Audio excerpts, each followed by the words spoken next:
Esperamos un minuto en el que nos sentamos porque, como ven, este panel de diálogo público-privado, de conclusiones, con el que vamos a cerrar el momento más importante, el momento crucial de esta cumbre, que es precisamente establecer esas conclusiones que elevaremos a la cumbre de jefes de Estado iberoamericana. Y es por eso que queríamos contar con colaboración público-privada, 4 representantes de entidades públicas de Iberoamérica, 4 representantes de entidades privadas, un amplio panel en el que, por lo que nos comentan, tendremos que ser ágiles, pero desde luego, teniendo las conclusiones claras como tenemos, seguro que será posible. Yo quisiera abrir este panel con una breve introducción que ya nuestro secretario general iberoamericano nos adelantaba durante la mañana de hoy, y es el hecho de que cada uno de estos 4 ejes que hemos debatido intensamente durante el día de ayer, durante el día de hoy, estos 4 ejes de talento, transformación, tracción y territorio, se definen en otras tantas necesidades y propuestas concretas que debemos llevar a cabo y además establecer indicadores que nos permitan hacerle seguimiento. Lo hemos mencionado durante estos 3 días. En Medellín se adoptaron una serie de compromisos que aquí, en Tenerife, y con acento canario, vamos a concretar en propuestas. El talento, formaciones específicas adaptadas a la demanda real, vincular esa oferta formativa con la demanda de las empresas. La transformación con un aspecto fundamental que es la digitalización. El territorio, legislación, simplificación y formalidad. Una de las grandes batallas que abordaremos. Y por supuesto también tracción, la exportación, el crecimiento del intercambio comercial de nuestras empresas. Me preguntaba un periodista antes de entrar, bueno, y ante esta diversidad, 22 países, ¿pero hay mucha diferencia? Pues lo cierto es que no, ya lo decíamos, porque los empresarios, los empleadores, como hemos mencionado en estos días, no entienden de fronteras, entienden de oportunidades.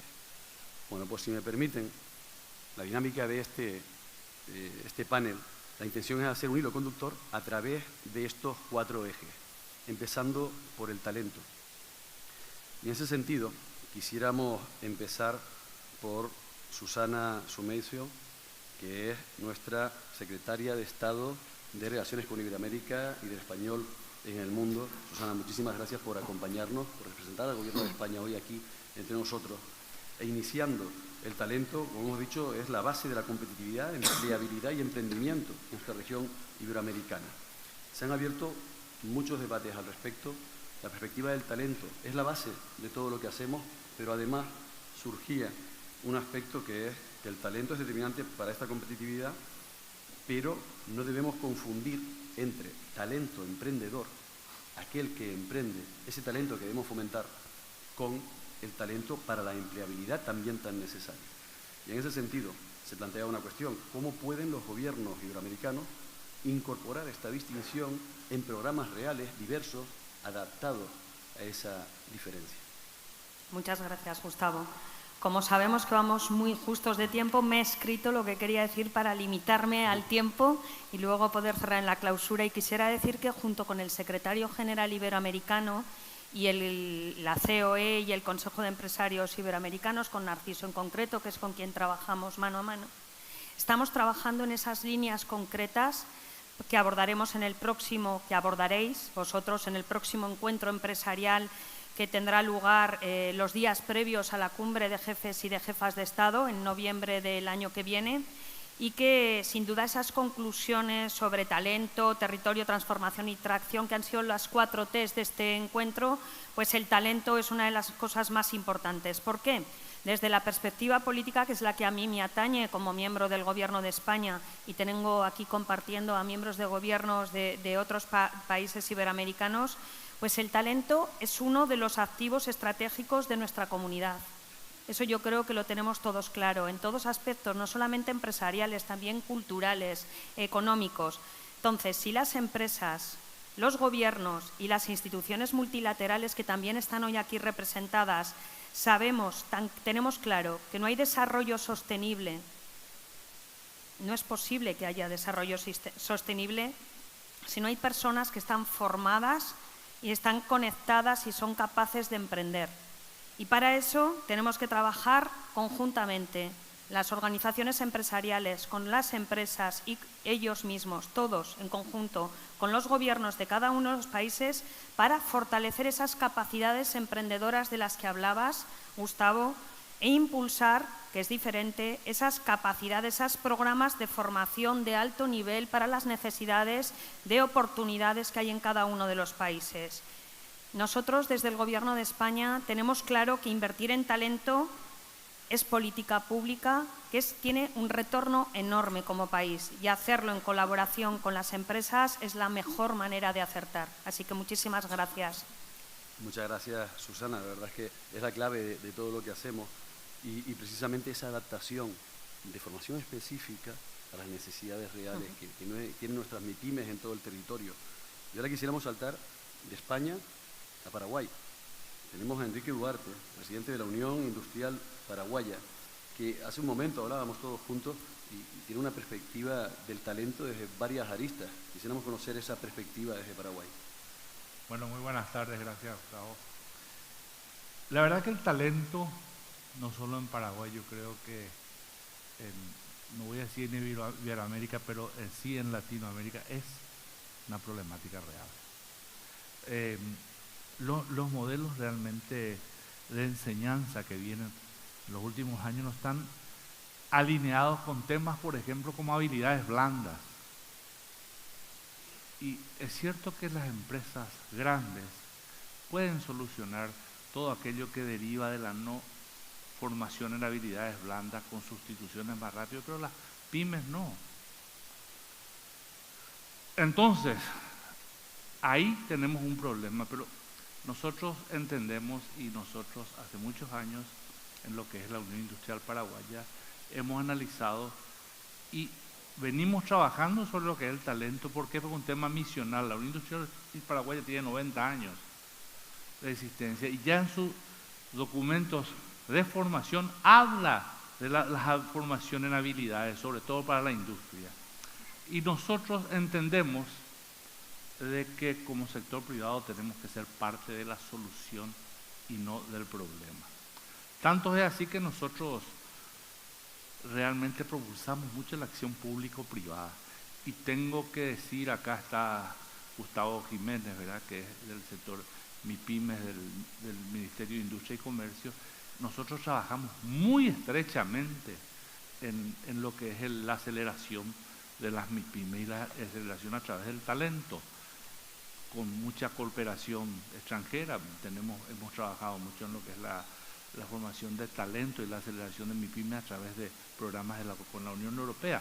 Pero también, internamente, ¿qué hacemos? Tenemos una universidad donde trabaja con grados técnicos. Tenemos un instituto técnico profesional con el cual trabajamos con la permanente capacitación, porque el mundo moderno te exige una capacitación permanente. Los procesos de producción, las tecnologías de control numérico, precisamente no te dan tiempo para que estés esperando la formación. La formación tiene que ser continua. Y no, o sea, lo que le llaman el reentrenamiento, que es el entrenamiento permanente.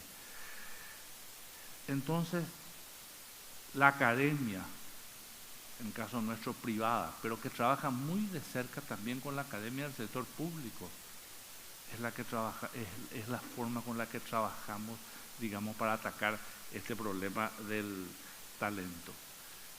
Tenemos que también, y trabajamos en lo que son las políticas de competitividad. Y de competitividad hablamos también lo que son las formaciones a las MIPYMES, en lo que son las políticas de calidad, en donde también hemos adquirido mucho know-how a través de la cooperación de la Unión Europea. Y hemos conformado consultores que están trabajando exclusivamente sobre el sector de las MIPYMES, que nosotros entendemos que es la forma de trabajar. También trabajamos con otro esquema de aprendizaje que hemos traído, que hemos llevado desde Europa, que es el de la formación dual, tanto en la metodología alemana como en la suiza. Trabajamos con ambas y con ambas con excelentes resultados. con relación al tema territorial, que es otra cosa que nos preocupa, lo que nosotros trabajamos mucho es para que las políticas públicas no queden en el nivel de la administración central, sino que también permeen a lo que son las administraciones departamentales y municipales del Paraguay. Abogamos siempre porque tengamos una normativa simple y aplicable. ¿Por qué? Que es la forma realmente de atraer a la formalidad a todas aquellas micro y pequeñas empresas. Aspecto fundamental, la formalidad. Yo creo que va a estar sobre la mesa en cada uno de los ejes, porque es uno de los grandes retos, ese hasta 60% de informalidad que encontramos en el territorio y en el que debemos trabajar, y como decíamos, no desde su ataque, sino desde la facilidad y simplificación para inducir al trabajo formal. Muchísimas gracias. Vamos a saltar, seguimos en una perspectiva privada, pero en este caso nos vamos hasta Costa Rica. Marcela Piedra, de UCAEP, Costa Rica, en la que queríamos también preguntarte acerca, se ha hablado ya de la academia, de la necesidad de adaptar microcredenciales, formaciones muy específicas, cortas, directas a la empleabilidad y a las demandas de las empresas, pero ¿cómo está funcionando la triple hélice, la incorporación de la empresa, del Estado y de la academia en Costa Rica? Y si me permites añadirte para tu exposición ya una transición hacia la tracción, el segundo de nuestros ejes, porque Costa Rica tiene una magnífica experiencia precisamente en cadenas de valor regionales, cómo se incorporan esas cadenas de valor internacionales a las MIPYMES que están en el resto del territorio aduanero del país. Muchas gracias. Bueno, tal vez partir de que el talento solo se va a desarrollar cuando la academia sabe qué enseñar, las empresas saben qué pedir y qué canales, por qué canales hacerlos, y el Estado cómo articularlo, ¿verdad? Creo que esos son como 3 elementos básicos para poder realmente generar talento. ¿Qué son algunas cosas que desde Costa Rica se han venido haciendo, ¿verdad? Desde una perspectiva crítica, ¿verdad? Lo voy a plantear. Educación dual, efectivamente, como modelo, ¿verdad? De coformación donde la empresa y la academia tienen responsabilidad compartida sobre el aprendizaje, pero hay que tener claro que si la empresa no participa en el currículo, no es dualidad, que si el Estado no regula, ¿verdad? Pero que también articula, tampoco va a funcionar, que es deseable los incentivos fiscales, algo que han planteado las empresas en Costa Rica, que hoy no existe, y que también el modelo se tiene que adecuar a las MIPYMES, ¿verdad? Tienen que ser un modelo flexible, ojalá integrado con financiamiento productivo y por medio de clúster o redes que son, digamos, los mecanismos que se conocen que han funcionado. El otro tema que también se desarrolla y que no solo en Costa Rica es el de triple hélice, ¿verdad? El tema de la academia, la empresa, el sector empresarial, el sector público, pero también, ¿verdad? Cada actor tiene que tener claro que por sí mismo no lo va a lograr, ¿verdad? Que es insuficiente. Para generar realmente talento se tiene que trabajar de manera conjunta para crear esos ecosistemas productivos y tecnológicos de alto impacto.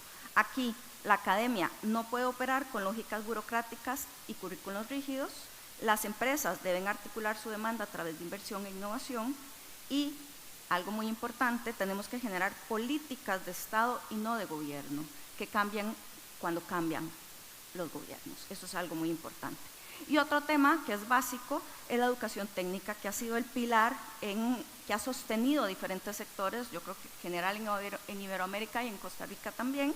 Y aquí tenemos que ser muy críticos, ¿verdad?, de la educación técnica, porque sigue todavía atrapada en un modelo viejo, antiguo, que no está dando, digamos, los frutos que quisiéramos, con currículos súper rígidos, desconexión con las necesidades empresariales, poca actualización tecnológica, insuficiente articulación con la banca para el desarrollo y el sector privado, y además una falta de reconocimiento social, ¿verdad? En nuestro país, por lo menos, el tener un técnico no se ve como algo que tenga suficiente valor como tener un título universitario.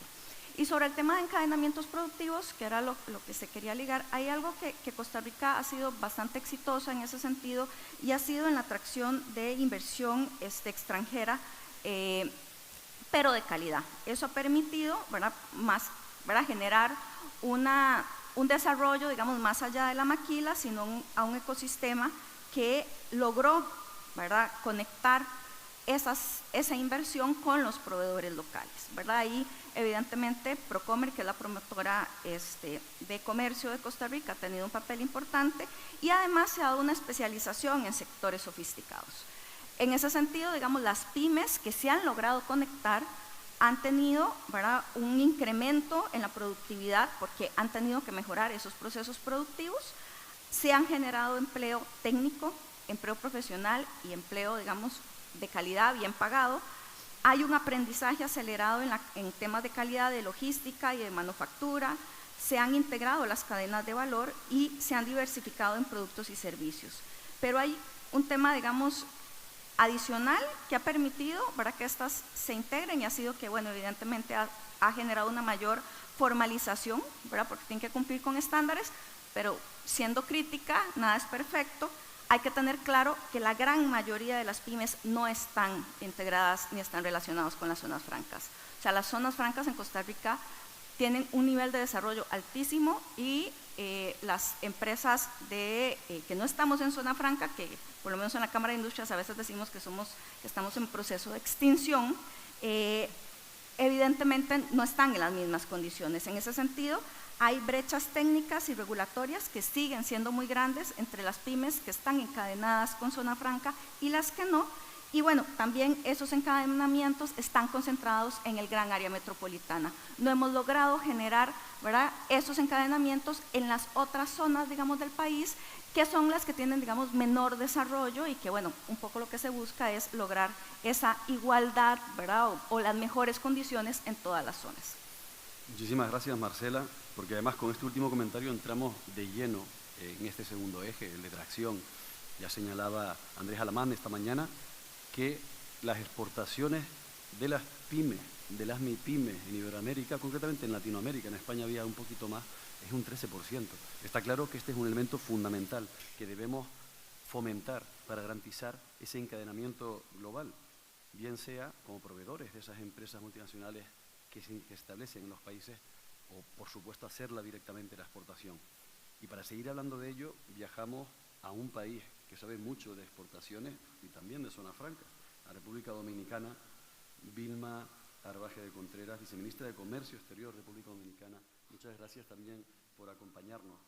Y desde esa figura, desde la competencia que ostenta en comercio exterior, nos interesaría abordar primero qué obstáculos se sigue encontrando para que esas MIPYMES puedan acceder al comercio internacional, incorporarse a las cadenas globales de valor, exportar y además valorar desde la experiencia que ustedes tienen muy positiva qué buenas prácticas podrían incorporarse para que se repliquen a través de este programa de 4 test en el resto de Iberoamérica. Muchísimas gracias, muy buenas tardes. No quiero dejar pasar esta oportunidad de agradecer no solo a las autoridades de Tenerife esta oportunidad, sino a los amigos de CEGIP y de CEIP y al maravilloso equipo que los acompaña el estar aquí hoy. Bueno, tenemos 2 días escuchando todos los retos y todos los desafíos que tienen las MIPYMES para avanzar y exportar. Y definitivamente, aun y cuando nuestras pequeñas empresas y medianas empresas no son iguales, ni están caracterizadas iguales, los retos son los mismos. Indiscutiblemente hay retos y obstáculos de carácter productivo, hay regulatorios y hay comerciales. Quisiera empezar un poco con los de carácter productivo. Y en ese sentido, pues, ayer mencionaba una de las panelistas el tema de la estandarización y la metrología y la trazabilidad también digital de la producción, que es un tema que para ir a los mercados internacionales y entrar en las cadenas globales de valor es esencial. El hecho de que muchas de nuestras MIPYMES no estén digitalizadas, no fabrican bajo ciertos estándares con regularidad, capacidad de respuestas en tiempos competitivos y conectar con un suministro regular, permanente, constante y de un nivel, vamos a decir, estandarizado es uno de los principales retos que tienen nuestras MIPYMES en ese sentido. Por otro lado, el tema de los pagos. Uno de los mayores retos que hay es cómo llevar a nuestras, sobre todo nuestras pequeñas empresas, y esto que estoy mencionando básicamente se refiere a pequeñas y medianas empresas, porque en el caso de República Dominicana las microempresas suelen ser empresas más que nada empresas de subsistencia, que pensar e ir al mercado internacional es una utopía, a menos que no den el salto a ser ya pequeñas empresas. El otro aspecto es decía de los pagos digitales. Muchas de nuestras pequeñas empresas ya están vendiendo, por ejemplo, en Amazon, lo cual pues, ha sido un paso muy importante. Hay un sector interesantísimo que es de fabricación de productos capilares, que son mujeres que empezaron en el patio de su casa, de todas las clases sociales, y es increíble cómo cada día estas empresas se han ido fortaleciendo y han logrado dar el salto a exportar y vender en Amazon. Ha habido un gran acompañamiento, ha habido una gran mentoría y ha habido ese proceso de certificación paso a paso para superar muchos de estos obstáculos, llegando hasta la obtención, obviamente, de certificaciones y permisos en FDA, patentes y una serie de procesos de propiedad intelectual, etcétera, que ha permitido que esas pequeñas empresas logren llegar a vender internacionalmente. Y es un acompañamiento que se ha dado desde el Estado y desde las instituciones empresariales, creando clústeres junto con el Estado para trabajar con ellas. El tema del legislativo es otro aspecto. Esto es un mea culpa y creo que muchos de nuestros países no nos hemos preparado para ir a hacer que nuestras pequeñas y medianas empresas entren en las grandes cadenas globales. La pandemia puso en evidencia cómo nosotros estábamos aislados. Por un lado, nos mostró que éramos muchos de nosotros autosuficientes, pero no creo que volvamos a la autarquía. Creo que tenemos de frente el reto de integrarnos, porque en este lado del mundo dependemos de aquel lado del mundo, de Asia. Y cuando vimos cómo se cerró, luego vino el canal de Suez, luego tuvimos la guerra Rusia y Ucrania, y luego siguieron cada vez nuevos conflictos.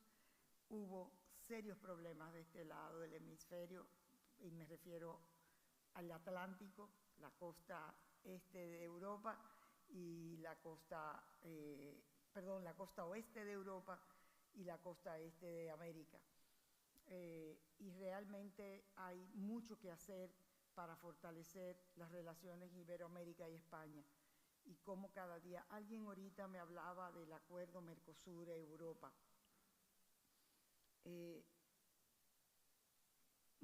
Hay desde el 2008 un acuerdo entre Europa y el Caribe. Centroamérica, si no me equivoco, tiene un acuerdo con Europa desde hace muchísimos años también. O sea, existen herramientas que permiten crear muchísimo más vinculación en las cadenas de valor de nuestros países sin tener que ir mucho más lejos, y no lo estamos aprovechando. Entonces creo que debemos empezar a hablar de cómo nuestras MIPYMES se integran más y empezamos a hacer acumulación y vinculación entre nuestras MIPYMES para entrar en las grandes cadenas de valor. Por último, sí quisiera tener un aspecto esencial ya más esperanzador de lo que hemos visto aquí, y es que en las jornadas que hemos estado escuchando, vimos cómo hay plataformas inteligentes que permiten conexiones productivas de empresa a empresa. Hay una oferta exportable que está creando un lenguaje común entre proveedores y compradores, que yo creo que es esencial que busquemos estos catálogos digitales, que las pequeñas empresas empiecen cada vez más, y para eso estamos en nuestro país trabajando en formación de nuestros talentos, digitalización, automatización comercial, para integrarlos en esos procesos de ventas. De igual manera, la creación de clúster, como decía, que permiten exportar como bloques, aumentar su capacidad negociadora, importar para bajar costos y poder insertarse. Y la experiencia que últimamente estamos y que ofrece algunos datos y que sirven de referencia es que operó el 85% de las MIPYMES en el país, operó en la informalidad en el 2023. El 92% realiza la actividad comercial principalmente en efectivo, lo que no permite la trazabilidad. Sin embargo, estas empresas afirman requerir asesoría empresarial y el 60% prioriza la capacitación técnica de sus empleados. Por este motivo, entre el 20 y el 25 hemos realizado como apoyo a ellas ruedas de negocios para fortalecer esa conexión entre, y se hacen virtuales internacionalmente, entre compradores y vendedores.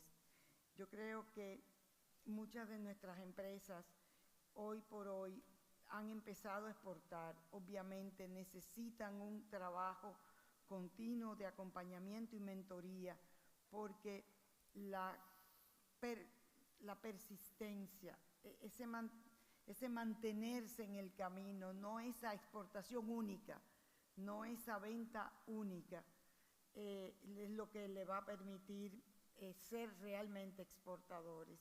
Y hay un único ejercicio que sí quisiera destacar, que lo mencioné ayer, y cómo se han insertado en las cadenas de valor.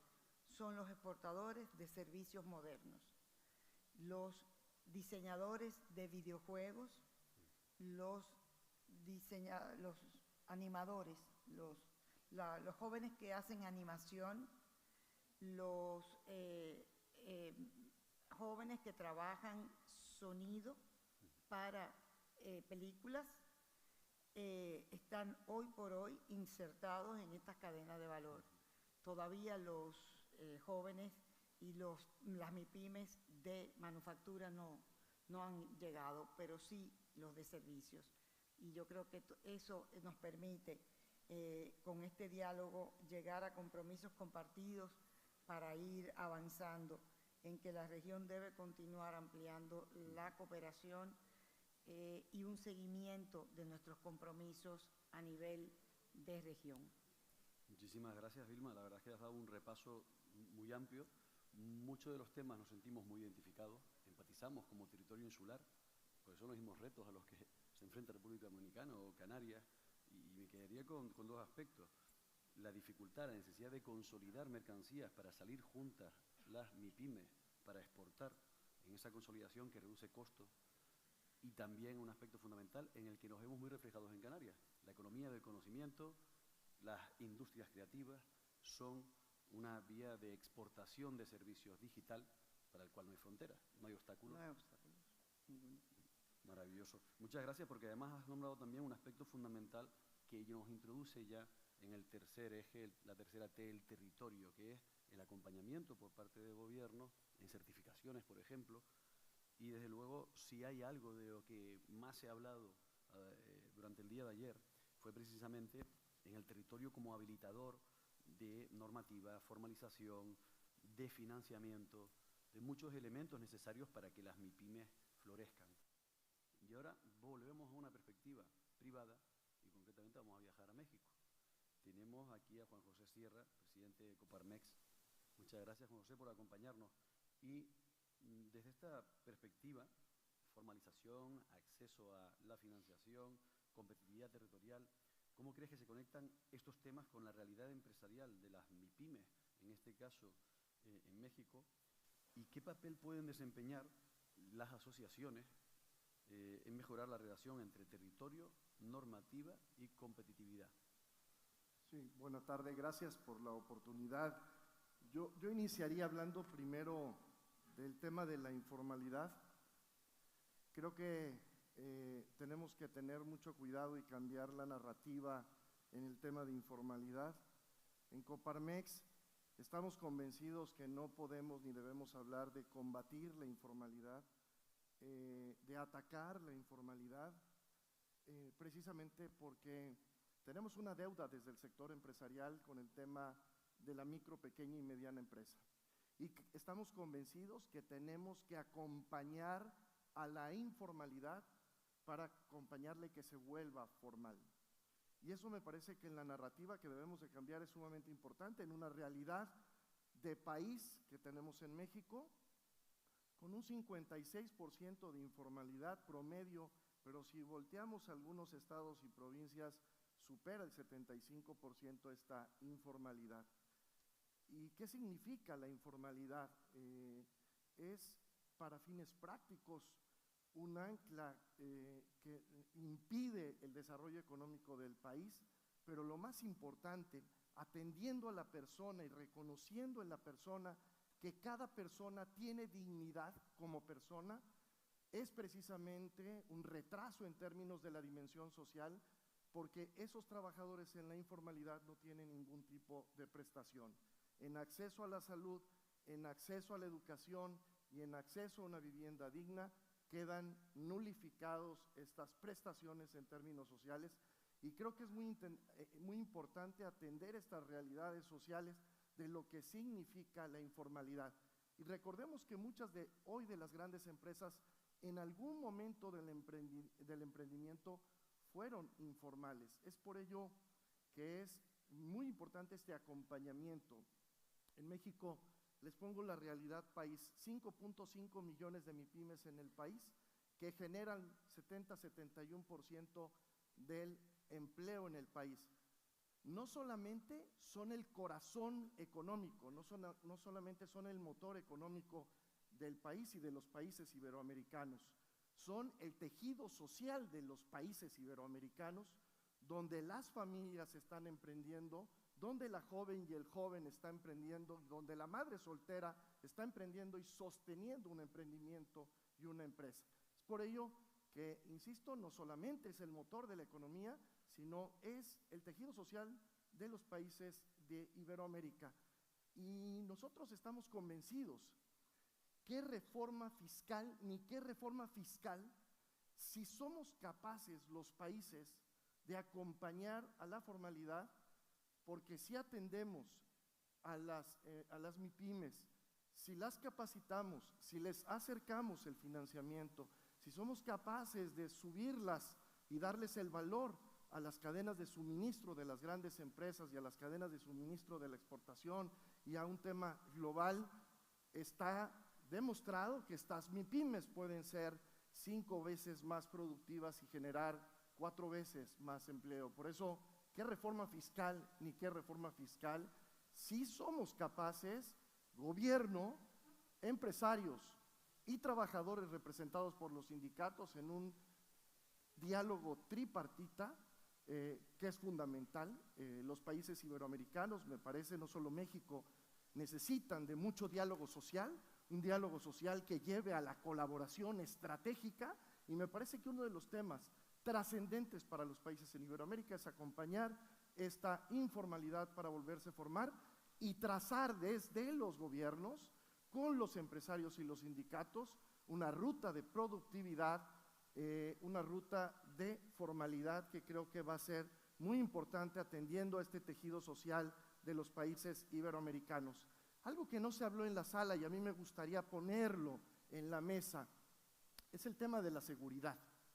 Hablamos de políticas públicas que muchas veces estas políticas públicas son las que más afectan a la micro, pequeña y mediana empresa y muchas veces no nos estamos dando cuenta. Pero la seguridad es un tema.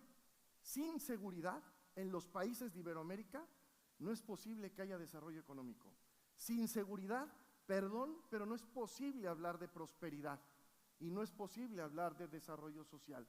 Por supuesto que el desarrollo económico debe ir aparejado del desarrollo social, pero tenemos que atender los temas de inseguridad en los países de Latinoamérica en especial, porque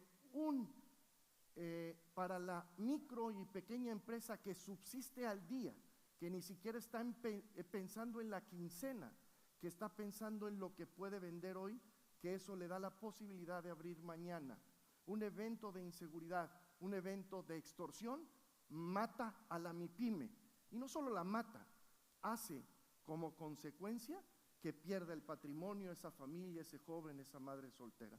Creo que tenemos que tener esta claridad de que los gobiernos con los empresarios tenemos que hacer que los países sean atractivos a la inversión. En el tanto cuanto los países sean atractivos a la inversión, se va a generar riqueza y se va a generar desarrollo económico y desarrollo social. Les doy un dato que nos dice el INEGI, que es un instituto que mide la pobreza en el país y que en la dimensión económica el empleo formal, el empleo vía el salario que ganan los trabajadores con su esfuerzo, que paga la empresa, la mayoría de 13.7 millones de mexicanos salieron de la pobreza, 75 de cada 100 pesos. ¿Esto qué significa?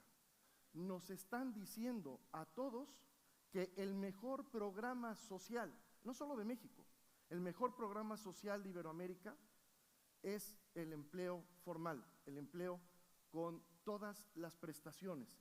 Y eso hay que cuidar el empleo, porque es la posibilidad que permite que las personas puedan salir de la pobreza.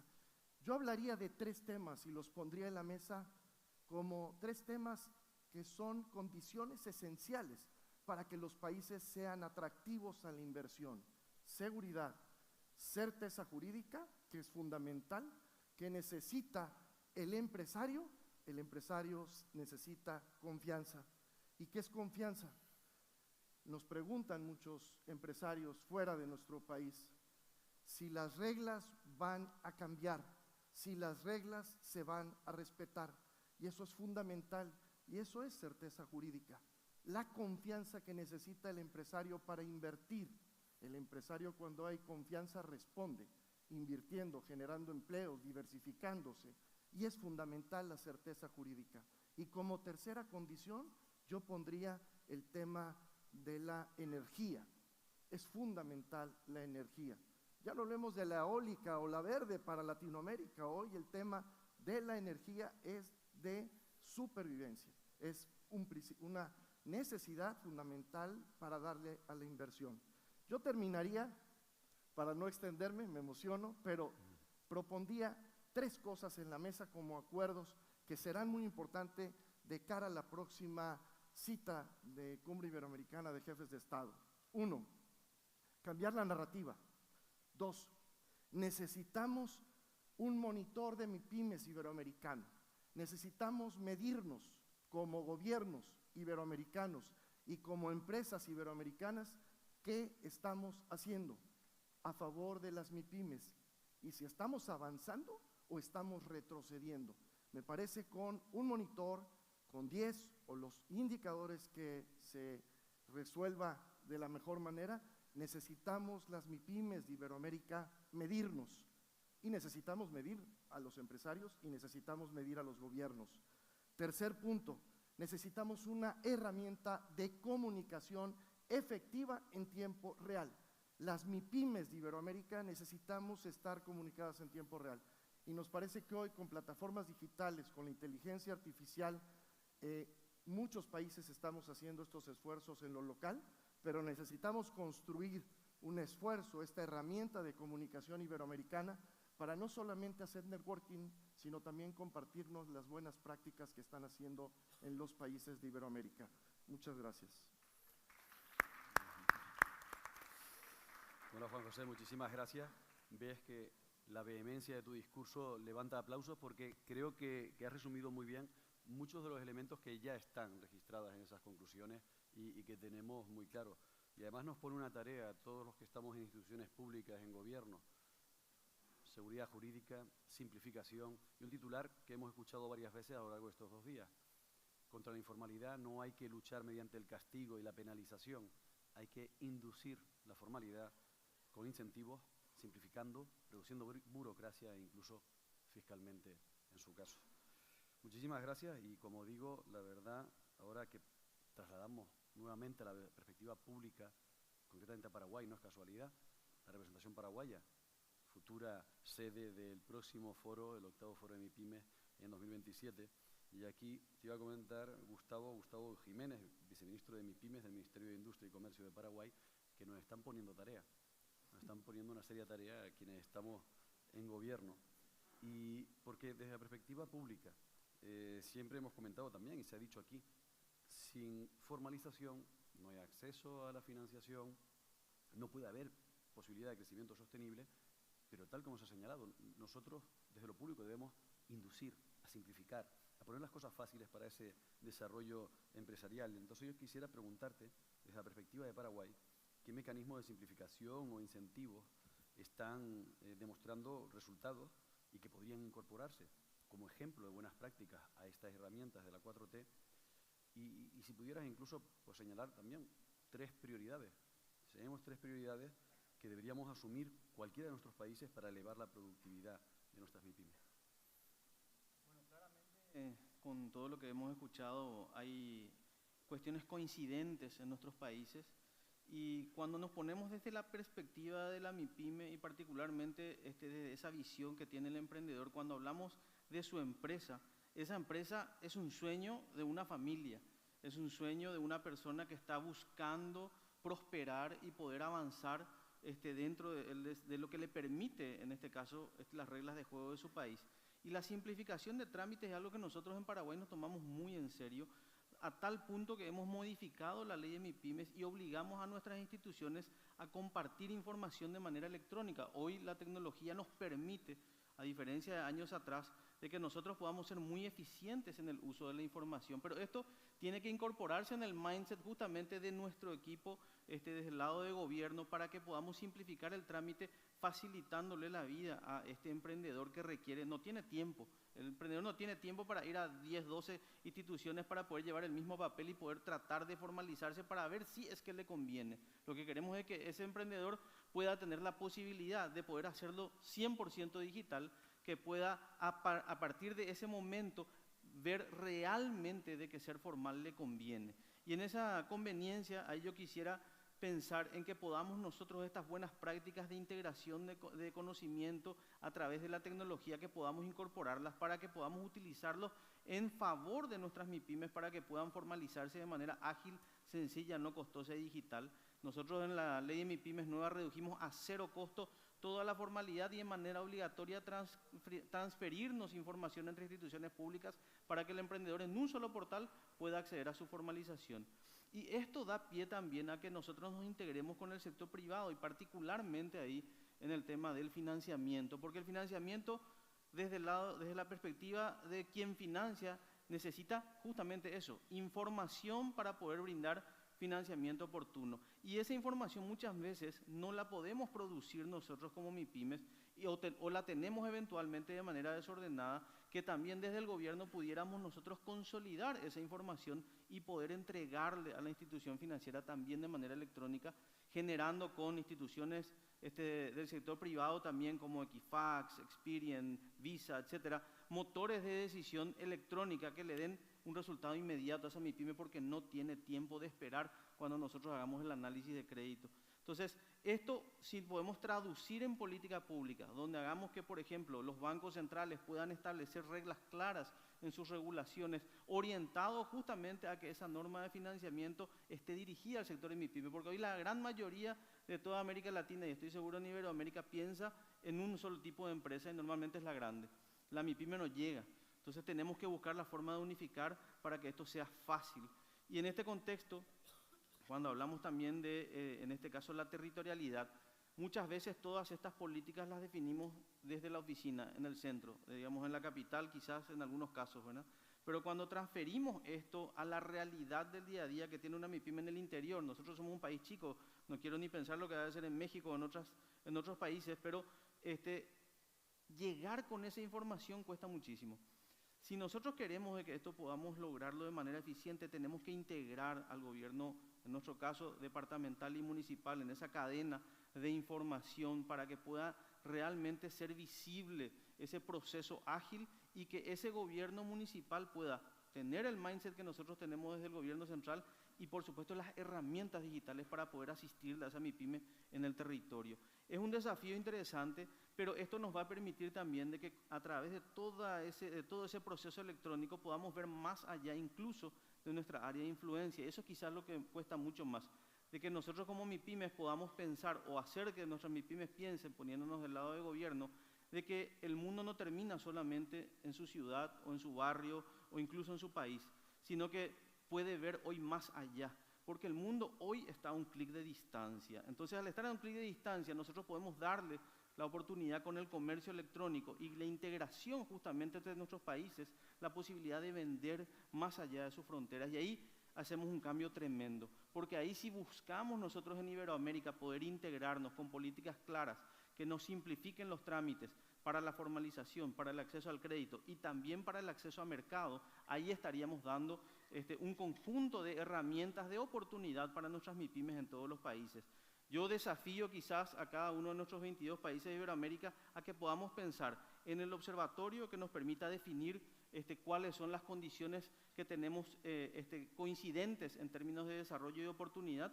Por el otro lado, buscar de que podamos juntos encontrar la forma de intercambiar información que simplifique trámites, haga acceder a financiamiento y por último de que toda esta interconexión nos permita también interconectarnos desde el punto de vista de productos y servicios, para que el envío y recepción de productos entre nuestros países y particularmente para las MIPYMES sea posible. Hoy tenemos que poder exportar a cualquiera uno de nuestros países a través de justamente el apoyo del comercio electrónico y que sea esto ágil. Entonces, pudieran ser esas tres: la formalización unificada, que podamos tener el acceso a financiamiento a través de justamente esta integración de información y, por supuesto, esta apertura de mercado que nos lleve a nosotros justamente a poder integrarnos regionalmente y que Iberoamérica sea un ejemplo, en este caso, de integración y de desarrollo para el sector de MIPYMES. Muchísimas gracias, Gustavo. Veo que lo tienes claro y entiendo que además lo están implementando. Y todas estas medidas de la perspectiva del gobierno que además ya introducen el último elemento, la digitalización, la transformación tan necesaria, porque es verdad que tal como planteas, desde la digitalización, la garantía de interoperabilidad entre MIPYMES, aduanas, gobiernos y entre aduanas del conjunto de los territorios son los que van a facilitar, pero siempre desde el ámbito digital, ese tráfico comercial en toda nuestra región. Yo creo que aquí también lo tenemos muy claro, es uno de los puntos clave de la transformación. Y para hablar de territorio y transformación vamos a seguir en el ámbito público, pero esta vez viajamos a México con Jimena Escobedo Juárez, de la Secretaría de Economía de México. Muchas gracias, Jimena, por también querer compartir tu conocimiento con nosotros. Y yo quisiera, aún en el ámbito del territorio, plantearnos una duda que además antes nos comentabas, que es la dificultad de un país como México, en el que conviven muchas capas administrativas, el Estado federal, los diferentes estados, los 32 estados, las entidades locales. Ocurre también con las comunidades autónomas en España. Todos los que convivimos con mucha administración implican más burocracia y más dificultad para el desarrollo de MIPYMES. Entonces, ¿cómo están abordando esa posibilidad de simplificar los trámites en estas diferentes capas administrativas e introducirnos ya en la T, el cuarto eje de transformación, desde otra perspectiva? Se ha mencionado mucho la necesidad de que las MIPYMES se incorporen a aspectos de sostenibilidad, por supuesto también de competitividad, de digitalización, pero para ello hace falta financiación. Entonces estamos poniendo retos a las MIPYMES que sin financiación a los cuales no pueden acceder. Por lo tanto, también introducir ese elemento ya de cómo desde el gobierno mexicano se facilita esa financiación para incorporarse a este mundo de la sostenibilidad o digitalización de las MIPYMES. Muchas gracias. Bueno, primero, buenas tardes a todas y a todos. Yo diría, un par de cosas. La primera es lo que mencionabas al inicio, que a veces pensamos, o en el caso de México, que a veces pensamos que todo se concentra a nivel federal. Y realmente es que lo que hemos visto a lo largo de los últimos años es que la verdadera implementación de toda política pública que hacemos está en lo local, que es en el día a día. Y nosotros hemos tenido que venir diseñando desde políticas federales, sistemas, todo lo que se ha venido trabajando en los últimos años y especialmente en la actual administración, y luego hacernos la gran pregunta de, bueno, ¿y cómo aterrizamos eso? ¿Cómo ya lo llevamos al día a día?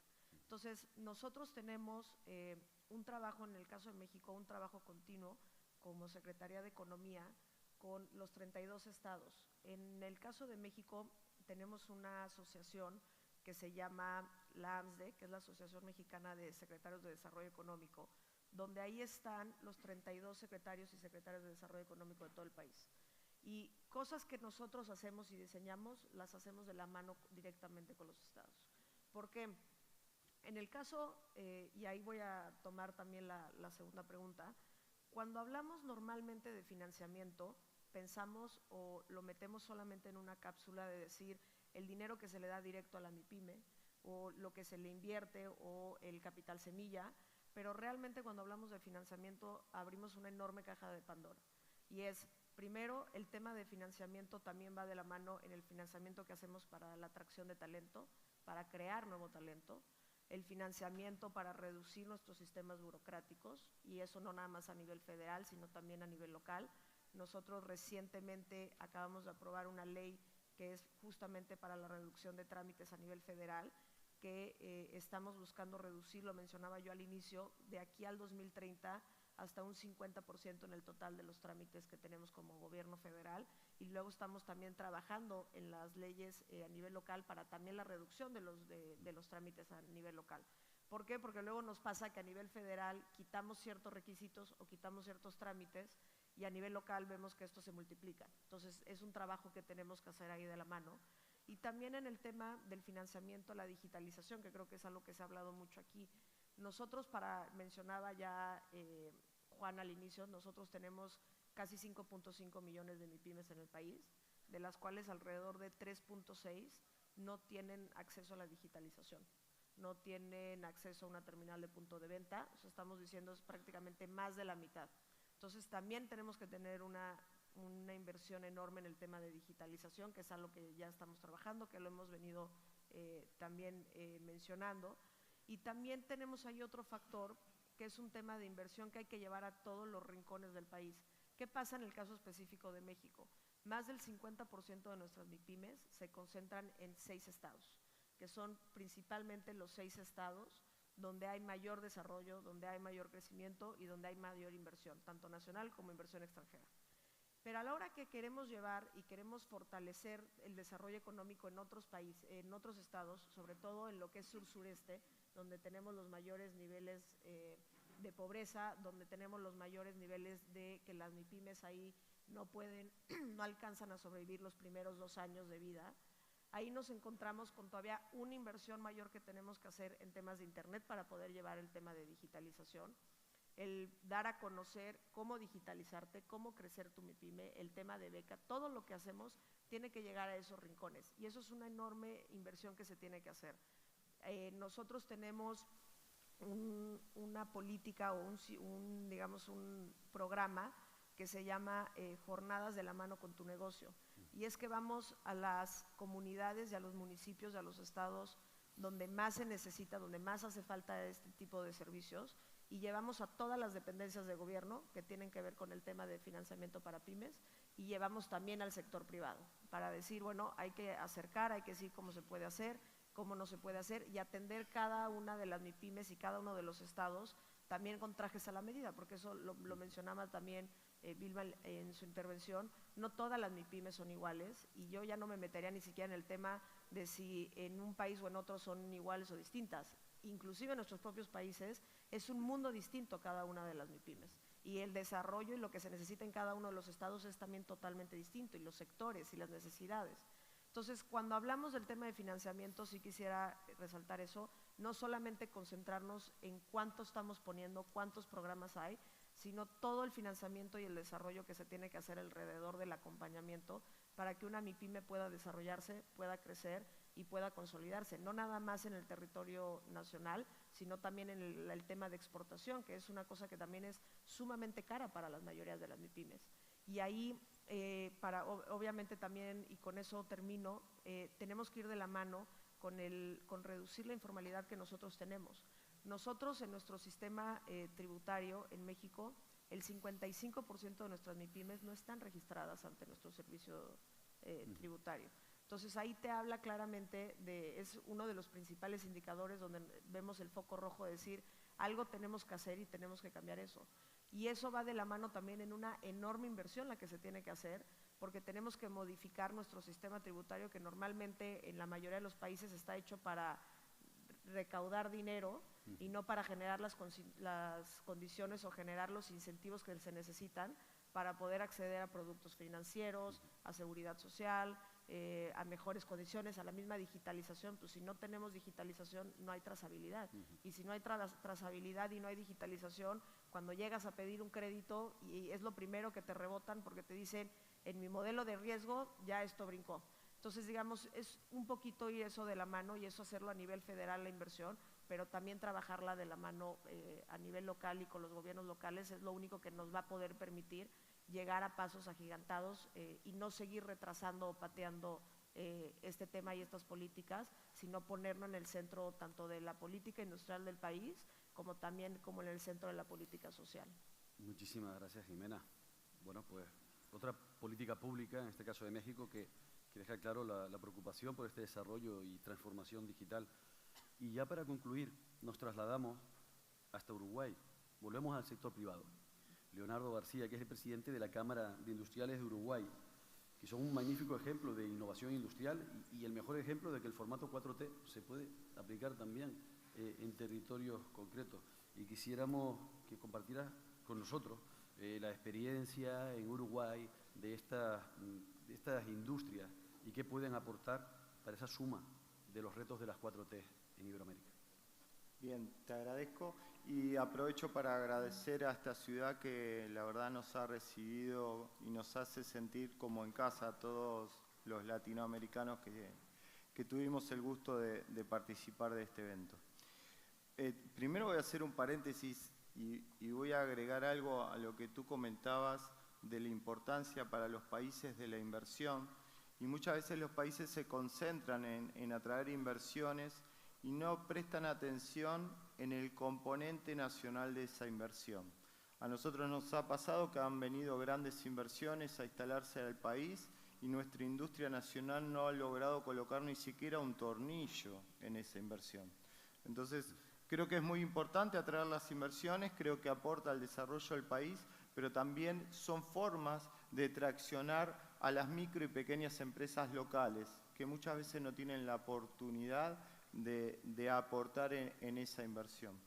Y volviendo un poco más al tema, yo acá quiero destacar el rol que tienen las centrales gremiales, las gremiales empresariales, en todo este proceso de innovación, de tecnología, de incorporación, que cada vez se le exige más a la empresa para poder seguir operando. Hablamos de sostenibilidad ambiental, pero la micro y la pequeña empresa sobre todo, y la mediana también, pero principalmente las micro y pequeñas, no tienen la capacidad de seguir corriendo este avance tecnológico, este avance de exigencia.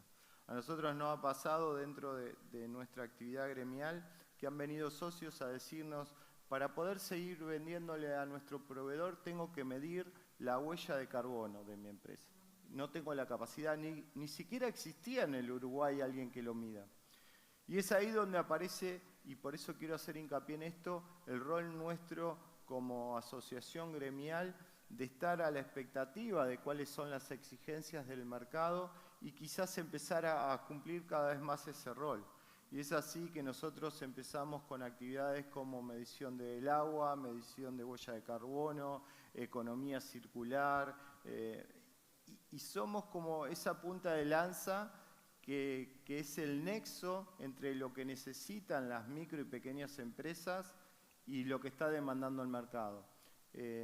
Creo que es ahí una gran oportunidad que tenemos nosotros como empresarios para aprovechar el conocimiento que brindan a veces nuestros socios de grandes empresas que están acostumbradas o que tienen el conocimiento y cómo volcar esa experiencia y potenciar a las micro y pequeñas empresas.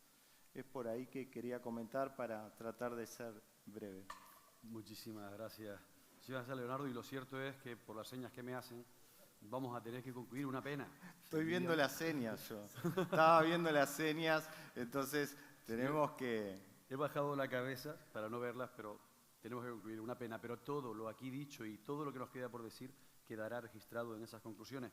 Y culmino ya con 3 de las conclusiones claras que se hablaban y que específicamente tratábamos con nuestro secretario general iberoamericano, Andrés Alamán, y es establecer un paquete metodológico con prácticas, herramientas y KPIs a través de estas conclusiones.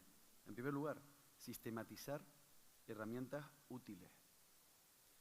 Hacer también, referenciar aquellas buenas prácticas que ha funcionado en cada uno de nuestros países y además comunicarlo, tal como señalabas, comunicarlo, mantener un formato que nos permita asistir e entender cada una de esas buenas prácticas. Y por último, creo que lo más importante, diseñar mecanismos de medición. Hablamos de monitoreo.